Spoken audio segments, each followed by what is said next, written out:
دانشجوی امروزه به نظر شما چه مشکل دارد؟ دانشجوی امروزه نه اگون مشکلی نداره. مثلا دانشجو تا کمی پول پرابلم میشه. اگون رو زنگ میزنی هم پول آپارتمان میگیرن فرد میتام بود دالشید. زندگی تا پیش میبری و قرض قبول. اوه خیلی. باز داله باجو گاب دا سری همین لویا. صد لوی باشه. لوی سومه؟ اوه همین لویش سومه. خاکش تنگا پنگا است. هیچ. همش خدا رو شکر نازش. مبلغ هم پرابلم نیست. نه نازش. هیچ مشکلی نداره. تمام یکم مشکل نداره. نه. همه چی بسنده است. مشکلی همین خیلی مبلغ. کنده مبلغ. چگونه حل میکنید مشکلات؟ کار میکنیم. هم تحصیل هم کار. هر دوش. هم تحصیل و هم کار مشکل نیست؟ نه یک عادت کردیم. شبانه کار میکنیم روزانه باشه درس میریم. مشکلات تنقیصی را گیم اگر از یکم سبب همین نقلیات است. نقلیات که در سوقگان خیلی مشکل است یافتن ترانسپورت.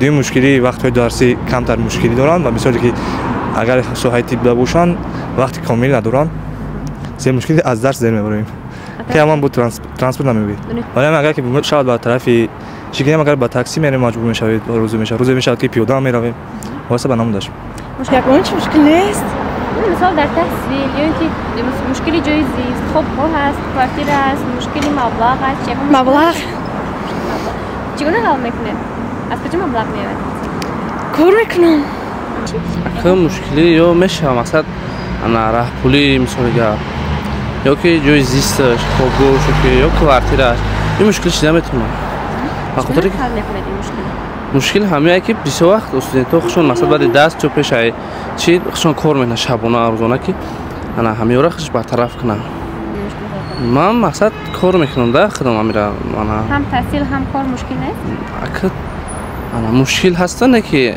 باید مجبور میشه میکنی ده هم کارا نکنی نمیشه باید یک اونجا مبلغ ببی تحصیل مثلا ادامه بده با فکر من که وابسته به نمودی که دانشجو در کدام زینه تحصیل میکند یا که در کدام سطح تحصیل میکند مشکلش فرق میکنه میتواند که مشکلیاش وابسته به چی باشد نمیدونم مشکل من همین راهی دوره راهی که سرادر میکنم تا یگانه مشکلاتی که به فکر من در دانشجو هست کمتر می داشتن سطح پستی چی میشود دانشجو سطح پستی دانشجویی که مثلا باید مشکل میاره در دانشگاه البته خیلی زندگی دمیشه مشکلات مثلا چی مشکل مثلا می برای اومدن کمتر مسئله مبلغ مشکلات میشه تمام یعنی مسئله مبلغ هست مشکل چگونه حل میکنید مشکلات خیلی یکونجا کار میکنیم حل میکنیم بعد درس میریم کار میکنیم حلش میکنیم